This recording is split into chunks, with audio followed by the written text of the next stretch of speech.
Iyi ni Aguka TV, kuri iyi televiziyo yacu rero tugiye kuzajya twiga ibintu bijyanye n'ubuzima, imibereho ya buri munsi, aho uzajya wunguka ibitekerezo by'ibintu bigiye bitandukanye. Byaragaragaye yuko rimwe na rimwe Abanyafurika ngo tudakunda gusoma, ariko tuzajya dukora ubushakashatsi kuri iyi televiziyo yacu, hanyuma niturangiza tububagezeho rwose mu buryo bw'amajwi. Muri aka kanya rero ni ukuvuga ngo tugiye kurebera hamwe, cyane cyane ndashaka kubwira abasore mwigire hino, turashaka kureba nimba ugiye gushaka umugore waramuterese n'ibyo mwarahuje, waramushimye, ariko noneho hagezeho cya gihe cyo gushyira mu mago cyangwa se kumuzana ngo akubere umugore. Ni ibiki bintu ugomba kwitaho? Ugomba kureba uyu muntu ko yujuje ibihe, uyu mukobwa ushaka gushyira mu mago, uyu mukobwa ushaka ko akubera umugore mukazabana akaramata, agomba kuba yujuje ibiki?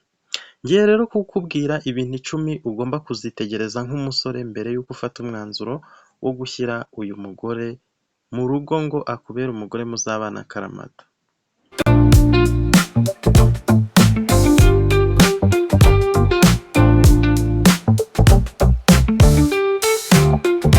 Ikintu cya mbere rero ugomba kwitaho, ugomba kureba indangagaciro n'imyitwarire.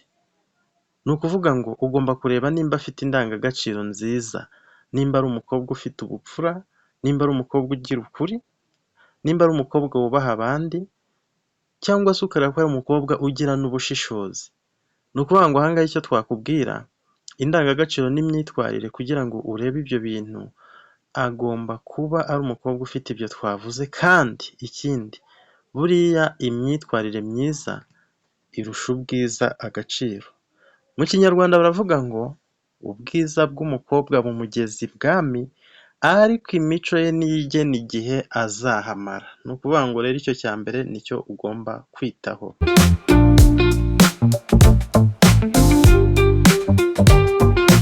Ikintu cya kabiri ugomba kwitaho kuri uyu mukobwa, ugomba kureba imyumvire n'imitekerereze. Ugomba kureba nimba mwumva ibintu kimwe. Burya umuntu mwumva ibintu kimwe mukaba muzahuza, aha ngaha haba harimo na kwa kundi uvuga ni umuntu muri mu idini rimwe. Ntabwo bishoboka yuko washaka umuntu muri mu madini atandukanye. Nimba ari wa mukobwa wenda, reka mfate urugero, ni umudivantiste w'umunsi wa karindwi, uramubwiye uti ese waza ukaba umuhamya wa Yehova, ukumva ntabyumva. Ibyo bintu biragoye yuko uwo muntu rwose mwabana, ushatse wamwihorera. Ikintu cya gatatu ugomba kureba kuri uyu muntu ushaka kurambagiza ngo azakubere umugore, ugomba kureba itumanaho. Nimvuga itumanaho wumve mu ndimi z'amahanga communication cyangwa se communication. Ni ukuvuga ngo hano ugomba kureba nimba ashobora kuvugana nawe mu bwubahane. Ukareba ese ashobora kumva ibitekerezo byawe. Hari umuntu ubwira ukabona ntakwitayeho, ukabona ntabwo rwose arimo akumva neza. Ukareba nimba ari wa muntu igihe mwagiranye amakimbirane ntabwo mugiye kuba muri paradizo, icyo ukimenye dear friend. Ni ukuvuga ngo mugiye kuba ahantu muzajya muhura n'ibibazo, ariko si iyo bibaye, iyo havutse amakimbirane muyakemura mute? Icyo nicyo bita itumanaho cyangwa se communication yanyu. Nimba ari wa muntu muzashwana akagenda akakuboroka, hagacira icyumweru ukazabona aragarutse, umenye ko n'umunsi byabaye muri kubana hari igihe azakuboroka nabwo, ubwo mu bundi buryo wenda urabyumva, ugasanga communication ntiri kugenda neza mu rugo rwanyu.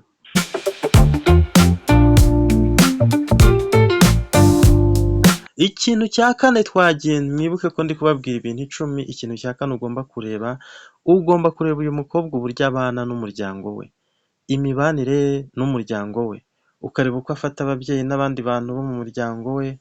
Ibi ngibi uko agenda agaragaza imyitwarire mu rugo rwabo, aho aba mu muryango, biba bigaragaza uko azakubanira. Nimba ari wa mukobwa wifatira imyanzuro cyangwa se ukumva akenshi ntavuga se neza, ntabwo ahuza na se, ntajya yumva inama ze n'impanuro, biragoye rwose ko uyu mukobwa nawe uzamuzana ngo akubere umugore muhuza.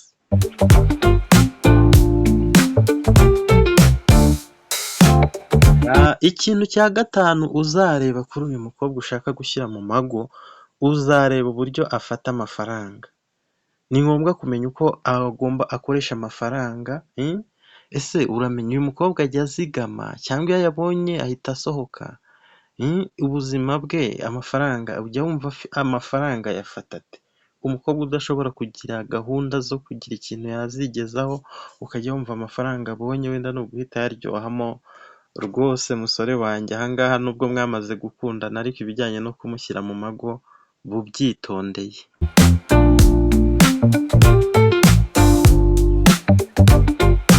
Ikindi kintu uzitegereza ni ukureba uyu mukobwa ubuzima n'isuku. Ukareba isuku, kwiyitaho, uburyo agira isuku aho aba, uburyo agira isuku mu rugo iwabo. Ibi ngibi bizakwereka ko uyu mugore nimubana n'iyi suku azayikomeza.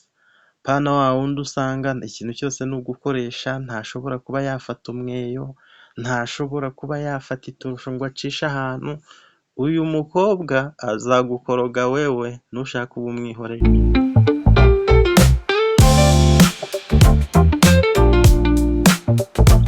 Ikintu cya karindwi, tugeze ku kintu cya karindwi uzitaho kugira ngo umenye yuko uyu mukobwa koko akubereye, ukwiye kumujyana mu rugo mukazabana akaramata.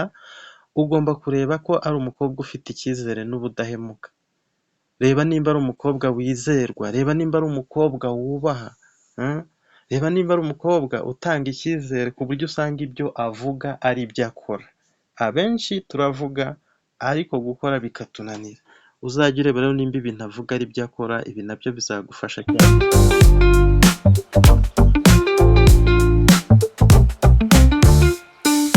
Ikindi kintu ushobora kwitaho ndetse cy'ingenzi cyane ari nacyo cya munani, ugomba kureba nimba uyu mukobwa ari umuntu ufite akantu k'ubushobozi bwo kwigira ndetse no kwiyungura. Aha ndavuga ni wa muntu ushobora kwihangamo udushya, wa muntu ufite innovation, wa muntu uri creative.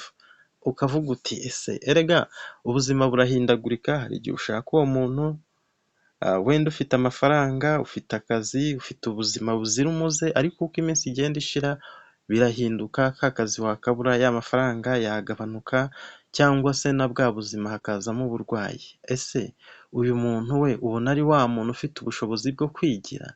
Ese ntabwo azahita agusiga mu nzu igihe uzaba wahuye n'ibibazo akisangira undi mugabo? Ese ashobora gutekereza ngo nawe yatera imbere gutya? Burya nubwo mwibuke ko hejuru hari aho twavuze ngo uburyo afata amafaranga, ariko noneho aha twagarutse ku muntu noneho ushobora kuba yaba azi gushakisha. Nituvuga ubushobozi bwo kwigira no kwiyungura, aha ngaha urumva wa muntu uzi nawe kuba yahirimbana akagira icyo ashakisha, atari ukuvanga ibintu byose ngo uraza umpereza. Ibi ngibi bizagira akamaro mu rugo rwanyu naramuka wabyitayeho mbere y'uko ushaka.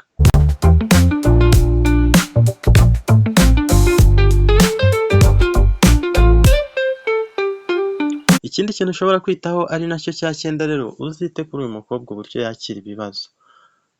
Hari umuntu wakira ibibazo mu buryo butari bwiza, ubu ibibazo byose agahita asara. Ubwo aha ngaha twavuga reaction mu rurimi rw'amahanga, reaction, uburyo ashobora kugira ikibazo. Ese nimba mugiranye ikibazo bigenda bite? Uyu muntu ntagira umujinya w'umuranduranzuzi? Uyu muntu icyo kintu nicyo ugomba kuzitaho. Ibibazo bye abyakira ate? Aritonda nyuma akabishakira ibisubizo cyangwa ahita asara ugasanga ibintu biracitse? Iki kintu ucyitondere cyane, kuko uyu muntu nimba ari wa muntu ufite amahane adashobora kwakira ikibazo mu buryo bworoshye, bizakugora igihe uzaba wamushyize mu mago.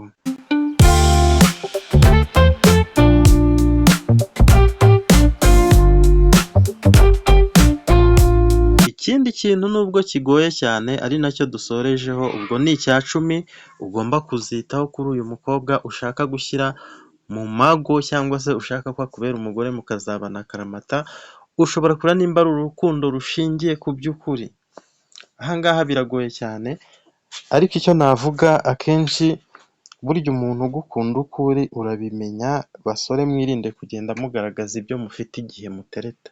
Wigenda nawe wipfobeje cyane, ariko nanone ugomba kumenya niba umuntu yaragukunze uko uri. Uwo muntu ibihe nibihinduka muzagumana.